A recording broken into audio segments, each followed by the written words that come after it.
thank you for being part of this podcast. And if you may kindly introduce yourself to the audience. Yeah. Hi, everybody. I'm Apoorva. I am a physician by training and also a public health researcher. Originally from India, like I mentioned, but currently working in Boston with NCDI Poverty Network as a research fellow in the department. It's also a co-secretariat, a place called the Center for Integration Science. So I work very closely with them on health disparities in diabetes and also especially in sub-Saharan Africa. Oh, thank you. So maybe people may also need to know, what is your connection with diabetes beyond that? I think my connection with diabetes goes long back, 15 years back, when I was diagnosed with type 1 diabetes at the age of 13. Since then, I've been just involved and I've been passionate about diabetes care and wanted to just get involved in finding ways to do it. So I think that's how my journey started, and I got into medical school because I wanted to change systems, because things felt like it wasn't working for me, and I was like, oh my god, I want to change this. So that motivated me to do my physician training and then get into global health, because I thought there were more opportunities in impacting people as a whole and not just seeing one patient in a room and getting impact there. Wow, yeah. Thank you for that explanation. Even if you attend to a person, you're a person living with diabetes, and then also you have patients that are living with diabetes coming to you, and they can connect more because they know that you have been through this, and you can eventually encourage them to do better in their care, right? So I needed to know, you say that you're from India, but you're now in Boston, in the USA. Maybe if you could maybe explain how maybe the access to diabetes care has affected you by you moving from India to the US. What has changed?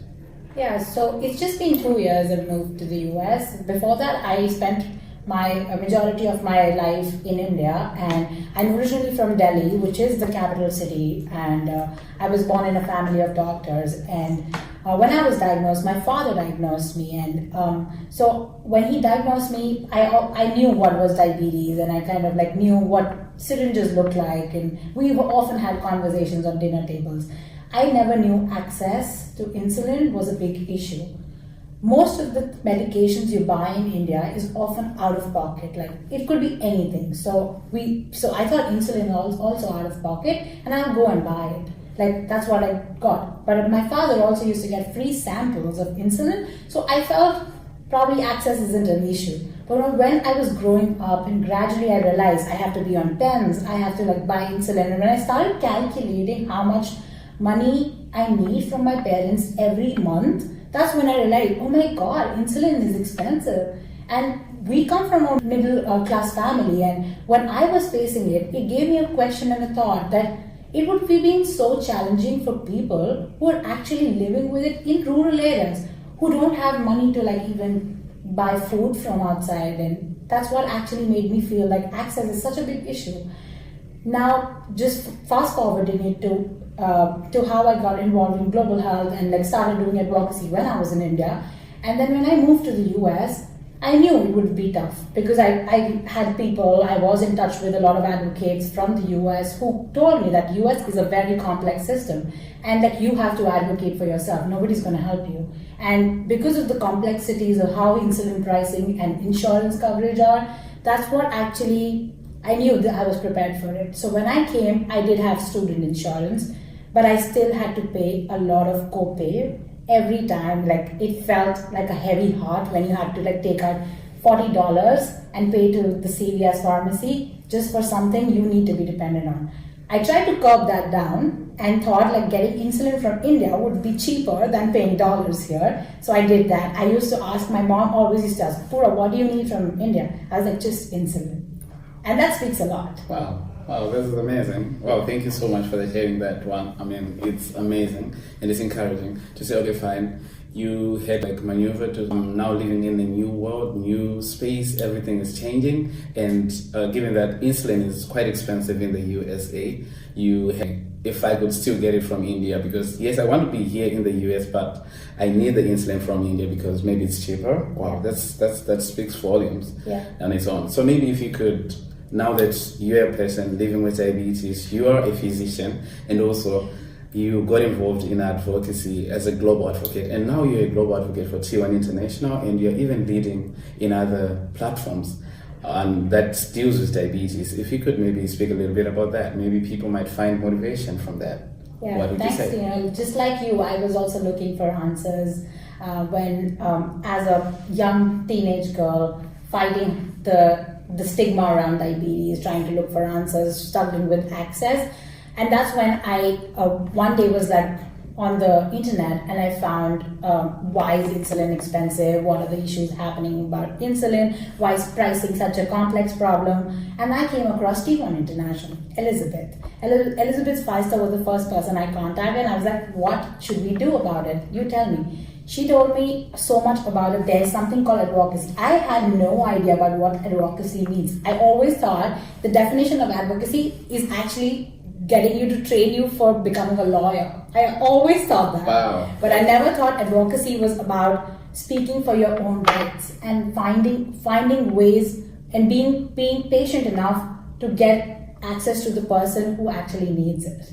So that's how my journey basically started, and I got involved with T1 International. I underwent the advocacy training toolkit to basically understand, oh, this is what advocacy is, and I'm a medical student, I'm also learning advocacy. But it is very sad to see that most of the medical students and doctors are completely cut off from advocacy. And today, even at one of the sessions at IDF, Partha Kar clearly pointed out medicine is politics. A lot of medicine needs to be fighting the rights for your patients to get access to care. But none of the doctors in India actually had that knowledge. They just used to prescribe and let the patient fight and advocate for themselves. And that was sad, and that's what brought me into T1 International, and my journey into access to insulin for all in India started. People did not realize, oh, why is she talking about this? She has everything. She comes from a middle class family. Parents are doctors. She can get insulin. Why is she so worried about it? But they didn't realize that I was more concerned about so many other things, about people who used to walk into the hospitals, and they used to say, we don't have insulin, and so you better just abandon this child. Like, I cannot keep her. And that's what motivated me. I could be that girl. If I was in those kind of resource limited conditions, I could be that person, and I need to speak for them. I need to voice it. And that's what the T1 International taught me, and my journey to advocacy began. Oh, I don't know what to say. I'm speechless at the moment. And also, thinking of, you are a person living with diabetes, and just by you becoming a physician, you're already helping people that are living with diabetes, and they connect more. You spend more time with them, speaking with them, because you understand everything that they're going through, that kind of a thing. And now you've been getting involved in advocacy now, and now you're also part of the World Health Organization Global Diabetes Compact as a Technical Advisory Member. How do you balance it? What can you tell us about that? Yes. So, Tina, it's also important for us to understand that diabetes is a very complex problem, starting from fragile health systems where we all come from. And no, there's no perfect health system. Every health system, every country has a problem. But ultimately, who are the people who are actually suffering or battling or fighting for this? Some are not even saying anything because they are just behind trying to tackle with the stigma around the disease. So it's important for us to understand that we have been battling with our access to care, access to so many things, but we are the people who are also suffering. In medicine and in policy, all of this goes hand in hand. There was a very important thought that actually comes to my mind when I think of it, that when I started this journey, I didn't know where it was taking me. I just was trying to find answers for myself and trying to find a path of where am I going. People living with diabetes have so many experiences that need to be brought on the table. And what I wanted to actually emphasize on, that we've been looking for being part of this puzzle. It's always been a high-end problem where policymakers make decisions, physicians are the ones who are representing, and there's a communication happening there. But the people who are actually the ones who, if you say in a corporate world, are the end users of the product, those are the ones who are severely affected, and they were always left out of the table. So it took us years to fight, to finally create that we are the table, and we are the ones you're talking about, and we have to be on that table. So I think that's what brought us to fight to get into I'm really proud of Bente that she really realizes the fact that people who are living with diabetes are the ones who need to be on the table. And it was not easy. I think WHO took a long time to get people on the table. But I'm so grateful that me and Daniela from Costa Rica are finally, as people living with type 1 diabetes, and also come from healthcare providers background, we are on the table to also see that, yes, are we making right decisions? Are we making decisions that people living with diabetes left behind? And because ultimately we are the ones it's going to affect too. So when you talk about policy and outcomes, they need to check with us. So we kind of like correct all the wordings that affect us. We kind of represent our people who are holding us accountable. So we are being accountable for them and serving on that board. Wow, that is amazing and inspiring. And I believe so many people that are going to be watching this, they would need also to get involved, knowing that nothing about us without us. And now the world is getting at attention to say, oh, wow, what is happening in the diabetes spectrum? We need to make some changes because this world is desperately in need of change. And also speaking of the theme of the World Diabetes Day, it's about access to diabetes care. So that is amazing. And maybe people might need to also come to join hands because I believe if we don't get involved as an international community as a whole, I think it would maybe take time to achieve such goals. So maybe my next question to you would be, you say that you're born in a family of doctors. Yes, your parents are doctors, and even your father was the one who diagnosed you. Probably people might not have that. It might be different. Of course, it's different to everyone. So maybe I wanted to know, like, what made you to lead into to work in the medicine? Was it about your diagnosis that made you to want to be a physician yourself, or it just happened naturally? Okay, that's an interesting question, and I didn't plan to, so I didn't have an option. I'm the oldest in my family, so we are family. We're 3 siblings, and I'm the oldest in the family. And if you know a little bit about Indian cultures, especially family of doctors, one person has to lead the parents' dream of doing it. And I was the sheep who was chosen to do it. So I think medicine was always what I wanted to do, seeing my parents talk on dinner tables and always curious about like, oh my God, this is a problem. And like, it's not just about a medicine, it's about so much more. Like patients walk in, they come from different backgrounds, different issues, what caused it. So I think that social determinant piece was always that really brought my curiosity to do it. And when I was gradually moving towards medicine, I knew like, I want to do medicine, there's no way out, and I didn't even think about it. I was, in my teenage years, I was diagnosed with type 1. When I was diagnosed, my father, he does type 2 diabetes, so he does screening camps, and he just randomly tested the whole family out of the blue. No symptoms, like I had symptoms, but it was a teenage anemic kind of symptoms, often like, oh, she's just making issues to like be a teenager. So I had those issues. My father randomly diagnosed me, and my A1C was 16, my HbA1c was 16, my random blood sugar was 765, and that's where it all made sense that, oh my God, this is diabetes, this is type 1. But now I want to take you to the dark side of it, that yes, I come from a family of doctors. People think, yes, oh, things must be easy for you. And like you said, everybody doesn't have, like people take hours to get diagnosed. I was diagnosed by my father, but I also had a dark side that my father only told me to hide my disease because there's a huge stigma around type 1 diabetes or any chronic disease for that matter, especially among women in India. And that was the reason why the journey into medicine became even more important, because I wasn't just finding answers for myself, but I was trying to find answers for all the social determinants of health for which people are facing so much stigma, the deep-rooted problems of culture, and that basically also impacts our diabetes outcomes or our clinical outcomes. So I was kind of like motivated into medicine, and I was like, okay, I'll do this.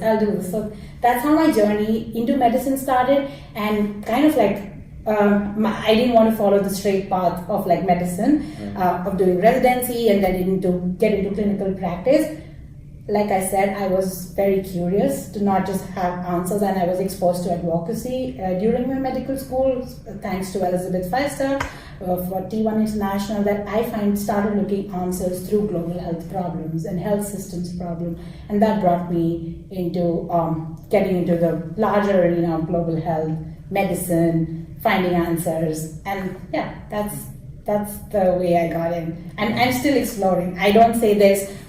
We have all the answers. Diabetes is a very complex problem, and the important point here is that those who need these services often don't get it. Like people in rural areas often have to travel 100 miles to get access to care. It's often inaccessible to so many people who are 90% of the population. And I'm so grateful that I got the opportunity to work with a fantastic team who I got exposed to through my time at Harvard. And I was working with NCDI Poverty Commission, and they were looking into those areas through those who are affected by poverty, those who are affected by so many social determinants of health, which people in the clinics don't see it. It's just 2 minutes and you just prescribe a patient and then it's over. You see the patient after 3 months. Just like that. Yeah, so that's what actually how my journey, and I'm still looking for answers, and through research, through evidence-based practices, and through lots of learnings with working with eminent people out there in the field. Wow, so thank you so much. Thank you so much for all this that you are sharing with us. I mean, it's priceless. It's priceless. And everyone that is going to watch this, they would enjoy it, and probably they might need to connect with you to say, okay, fine, who's Apoorva anyway? What is he doing? I mean, and yeah, of course, I think they'll see it on LinkedIn. It's all written of the things that she got involved in, and you're still going, right? Thank you so much for what that is you're doing. I'm also one of the advocates of so many in this pool of advocates who are fighting for this cause, and I know we have to create a global social movement around it. Definitely. Because we have our own diverse challenges, but we are connected through one cause. Wow. And that brings us together. Wow. Now, coming to this, right, with all that is happening, we have now diabetes technology, and it's doing so many great things for people living with diabetes, and it's very unfortunate for others that may not have access to this. I mean, is it an issue in India or in the USA, the issue of flash glucose monitors or the CGMs?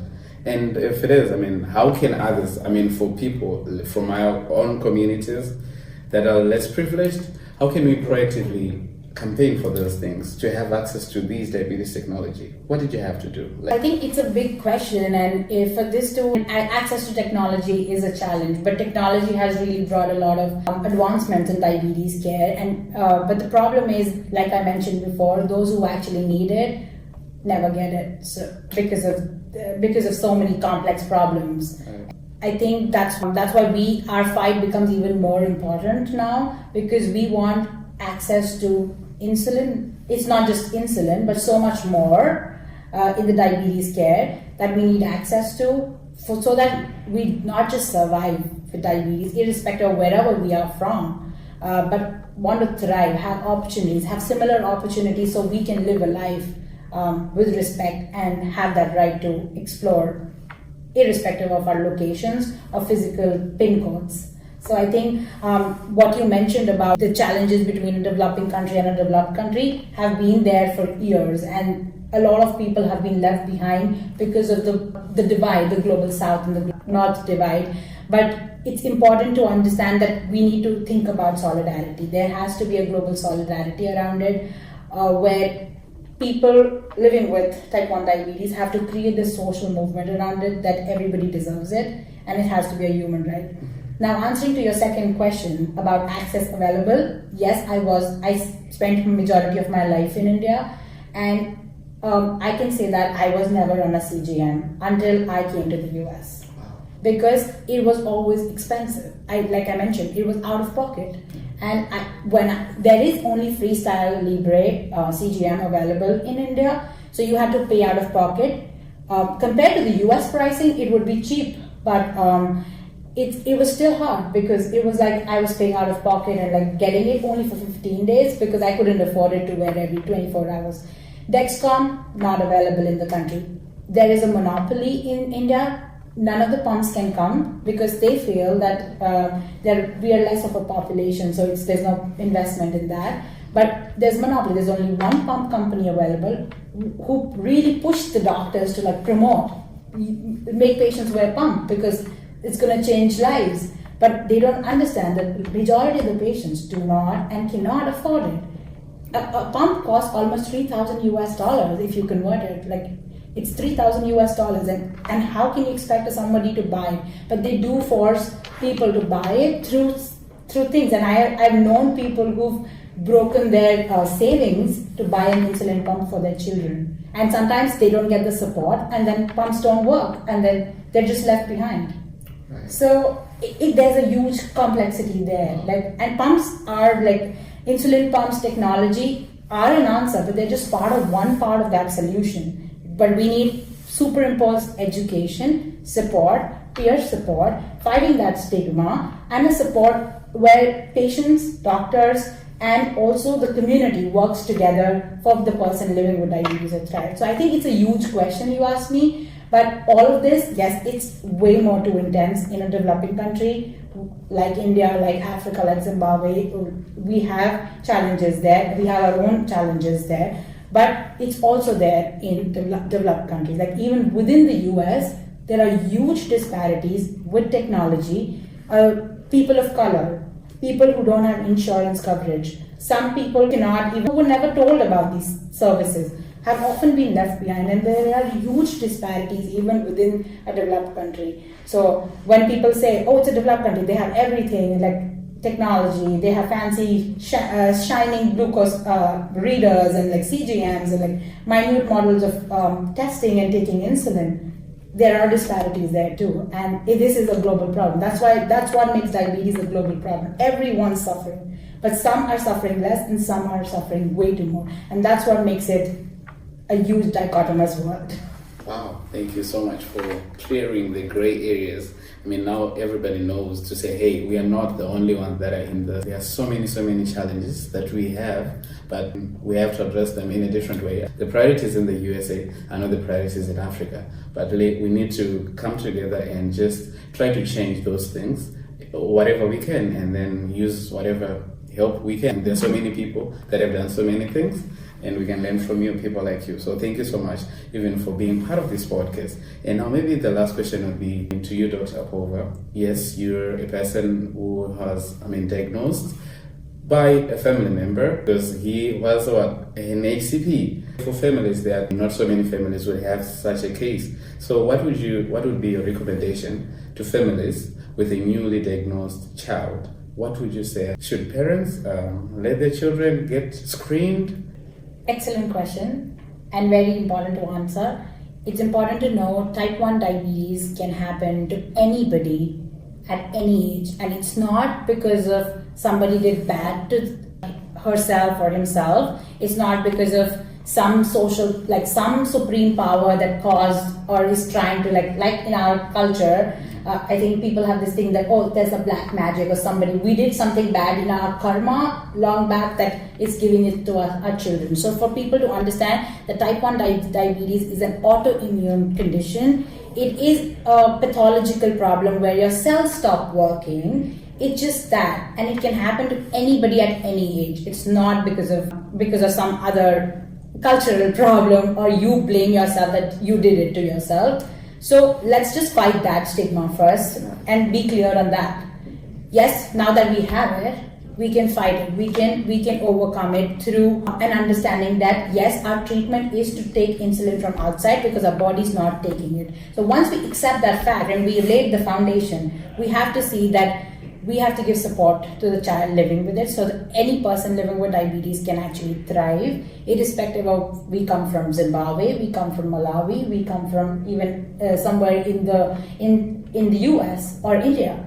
But everybody should have access to basic services. Firstly, that would be access to insulin, because insulin is what our body is not producing. But over that, we also need support from a child who's developing from school into an adulthood, and we should have peer support, education, community support, and also support from our doctors, so that we can get screened for complications. And I want to point out one more thing, that controlling your diabetes or managing your diabetes is one of the strongest things.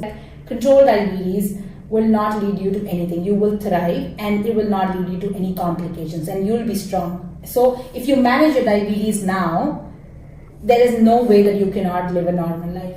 I can guarantee you there are so many inspiring people out there who are living it and being examples. So to all the parents who are watching this and who feel that this is the end of life, it is not. It's just beginning of something which is yet to be carved into a beautiful masterpiece. Wow, thank you so much. Thank you so much for all the priceless, amazing advices that you've given us. And coming from a person living with diabetes, a person who has great experience in advocacy, and also a physician, a global health expert. I mean, I would like to call it though. I know you don't want to put You're that. an expert. I know. No, we're not. So thank you so much for being part of this podcast and for everything that you've said. And I don't know if you have any last word that you probably haven't said. If you have.